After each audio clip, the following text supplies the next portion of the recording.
Okay. Oops. Okay, I think I got everybody. Okay. Oh my goodness. Okay. Why on earth do people always try to call at the worst time possible? This is really not the time for people to be texting me. Have you ever had your phone go off in one of your classes? Why does it always seem to go off at the worst time imaginable? Don't your friends know that you're in class and that you can't be bothered? Can't they wait until I talk with them later on? In today's ever-changing world, it is becoming more and more common to use some form of electronic to talk to someone rather than actually communicating with them face-to-face. Talking face-to-face is a more fulfilling form of communication. There was a time, not so long ago, that people actually sat down with one another to visit and converse about life, goals, and anything else that came to mind. Since the popularity of the smartphone has come about, this type of face-to-face activity has decreased tremendously. Everywhere you look, you will see someone with a smartphone. In fact, Madrigal reports, according to the 2013 census, 90% of the American population owns a smartphone. In those who range in age younger than 44, the percent jumps to a staggering 97. With only 3% of the population without a smartphone, no wonder we have all but ceased our in-person communications. Crazy as this sounds, the staggering statistics don't stop there. In a national survey done by Dr. Seidman, it reports that 89% of those asked said that they had used their cell phone in their last social interaction. That is a huge number of conversations that weren't given their full attention and personal interaction. I believe that as we put more into text messaging, we are losing our overall ability to fully interact with other humans. We are losing all visual clues that help us to better understand the full context of the message. Research reports this premises. Dr. James Roberts, a professor from Baylor University and the author of a book related to smartphone usage, stated, and I quote, "When we send a text message or email, or when we post a tweet, we are losing all but what is being said, and so there is a lot of misinformation, miscommunication, and hurt feelings. Because we don't have those other sources of information that help us imbue some kind of meaning into what somebody is saying." End quote. This means that when we use electronic forms of communication, we don't get the full picture of what is happening. We don't see the subtle facial expressions or the voice fluctuations that impact the way the message is being intended. Instead, all we see are the words in print and can often lead to misunderstandings. How often have you sent a text message to someone rather than talking to them? For example, if you are sitting upstairs in your room and you need to ask your mother a question, how many times have you just sent a text message or called her because you were too lazy to go down and talk to her? Or if you are at a social gathering with some friends, have you just sent messages back and forth rather than using verbal communication? This type of communication is senseless and not very heartfelt. When people are out together, they need to interact with each other face to face. Lift up your eyes and look around. Talk and interact with those who are around you. Actually speaking with people helps to improve our vocabulary and our ability to be a good citizen in the world.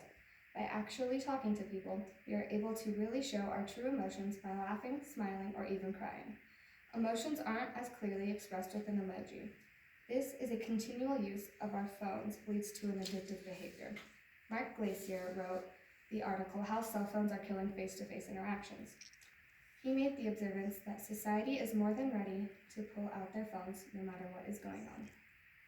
People talk on them no matter where they are at. They have become an addiction to us. Smartphones are causing people to exhibit addictive behaviors. They have even been the cause of people losing their jobs due to the addictive behavior on their phone. How ridiculous is that we lose ourselves in an electronic device? In a research study performed by Misra, Chang, and Genevieve called the iPhone effect, they discovered that people conversing face-to-face without a cell phone had more connected conversations. They were more empathetic and responsive in comparison to those who had a cell phone lying on the table or being held in someone's hand. This study proves that the quality of a conversation is greatly affected by even the visual presence of a cell phone. We are much better at being understanding and empathetic when we put down the phone and put a little effort into our face-to-face interactions.